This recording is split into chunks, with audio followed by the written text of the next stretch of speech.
Assalamualaikum warahmatullahi wabarakatuh. Saya Rani Anggara dengan NIM 2205126664 dari kelas 2022B. Di sini kita akan membahas sejarah perkembangan kurikulum sebelum kemerdekaan dan sesudah kemerdekaan. Kurikulum menjadi bagian terpenting pendidikan.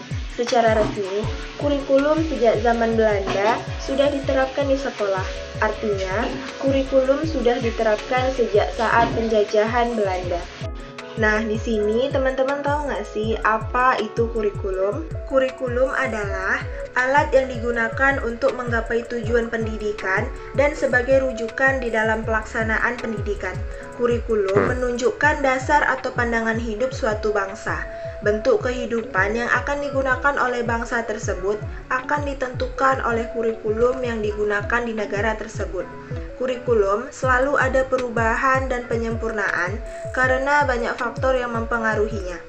Nah, di sini kita akan membahas sejarah perkembangan kurikulum sebelum kemerdekaan dan sesudah kemerdekaan. Sejarah perkembangan kurikulum sebelum kemerdekaan terbagi menjadi dua, yaitu Orde Lama dari tahun 1945 sampai 1965 dan Orde Baru dari tahun 1966 dan sampai tahun 1998. Nah, di sini kita akan membahas sejarah perkembangan kurikulum sebelum kemerdekaan pada Orde Lama. Yang pertama ada kurikulum pada tahun 1947 atau biasa disebut Rencana Pelajaran 1947. Pada masa kemerdekaan muncul kurikulum 1947. Istilah yang digunakan dalam bahasa Belanda disebut Leerplan, artinya rencana pelajaran. Pelaksanaan kurikulum 1947 tidak menekankan pada aspek kognitif, namun hanya mengutamakan pendidikan karakter seperti membangun rasa nasionalisme. Nah, pada bagian kedua itu ada kurikulum 1952 atau biasa disebut Rencana Pelajaran Terurai 1952. Kerangka kurikulum 1952 relatif sama dengan kurikulum 1947. Namun, sistem pendidikan nasional sudah menjadi tujuan kurikulum ini. Undang-Undang Nomor 4 Tahun 1950 tentang Dasar-Dasar Pendidikan dan Pengajaran di Sekolah mempengaruhi munculnya kurikulum 1950 ini. Nah, yang ketiga ada kurikulum 1964 atau biasa disebut Rencana Pendidikan 1964. Konsep pembelajaran aktif, kreatif, dan produktif menjadi isu-isu yang dikembangkan pada masa Rencana Pendidikan 1964. Konsep tersebut mewajibkan setiap sekolah membimbing anak agar mampu memikirkan sendiri pemecahan-pemecah masalah atau problem solving terhadap berbagai masalah yang ada. Kurikulum 1964 direncana agar mampu menjadi alat untuk mencetak manusia Indonesia Pancasilais yang sosialis dengan sifat-sifat seperti yang termaktub dalam TAP MPRS nomor 11 tahun 1960. Nah, selanjutnya kita akan membahas sejarah perkembangan kurikulum sebelum kemerdekaan di Orde Baru, yaitu pada tahun 1966 sampai 1998. Nah, yang pertama ada kurikulum 1968. Kelahiran kurikulum 1968 karena adanya pertimbangan politik ideologis yang dianut pemerintah, yaitu Orde Baru. Correlated Subject Kurikulum menjadi ciri khas struktur kurikulum 1968. Artinya bahwa pada jenjang pendidikan rendah memiliki korelasi untuk jenjang pendidikan pada jenjang selanjutnya. Kurikulum 1968 identik dengan muatan mata pelajaran teoritis, tidak berkaitan dengan ketentuan objektif di lapangan atau kehidupan nyata. Adapun metode pembelajaran yang digunakan dalam kurikulum ini sangat tergantung oleh ilmu pendidikan dan psikologi pada akhir 1960-an. Nah, yang kedua ada kurikulum 1975. Kurikulum ini berprinsip tujuan dari pendidikan harus efektif dan efisien. Prinsip pelaksanaan kurikulum 1975 ada beberapa, yaitu yang pertama, pendidikan harus berorientasi pada tujuan. Yang kedua, menggunakan pendekatan integratif dalam arti bahwa agar tujuan pembelajaran menjadi tujuan yang integratif.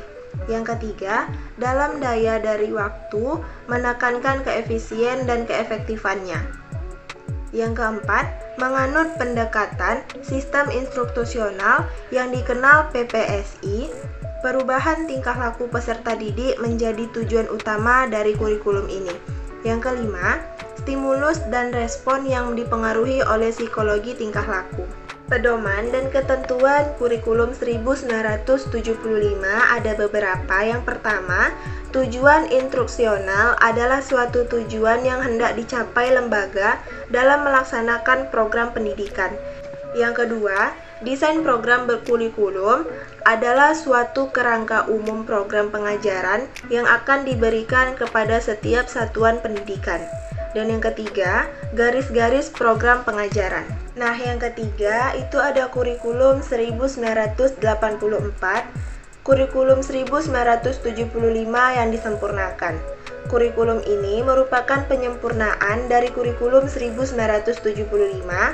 Subjek belajarnya adalah siswa.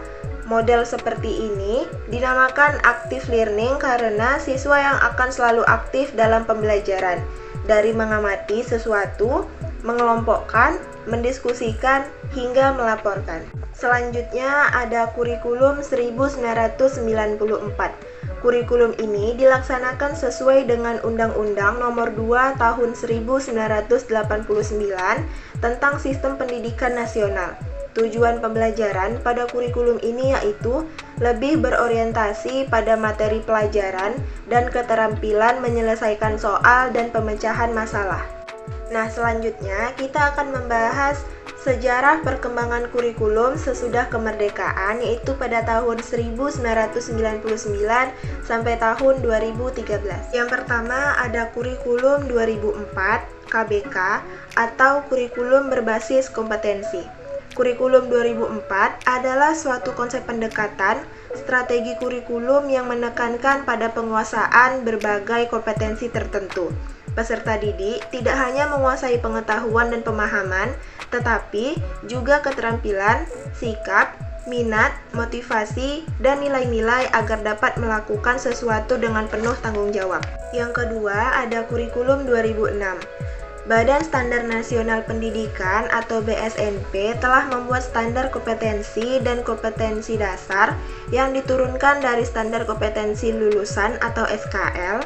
KTSP mempunyai karakteristik yang sama dengan KBK, yaitu guru bebas untuk melakukan perubahan, revisi, dan penambahan dari standar yang sudah dibuat pemerintah. Nah, yang terakhir ada kurikulum 2013. Kurikulum ini lebih menekankan pada pendidikan karakter dengan harapan melahirkan insan yang produktif, kreatif, inovatif, dan berkarakter. Kurikulum 2013 menekankan pengembangan kompetensi pengetahuan, keterampilan, dan sikap anak didik secara holistik. Kompetensi pengetahuan, keterampilan, dan sikap ditentukan oleh rapor dan merupakan penentuan kenaikan kelas dan kelulusan anak didik. Sekian dari saya. Wassalamualaikum warahmatullahi wabarakatuh.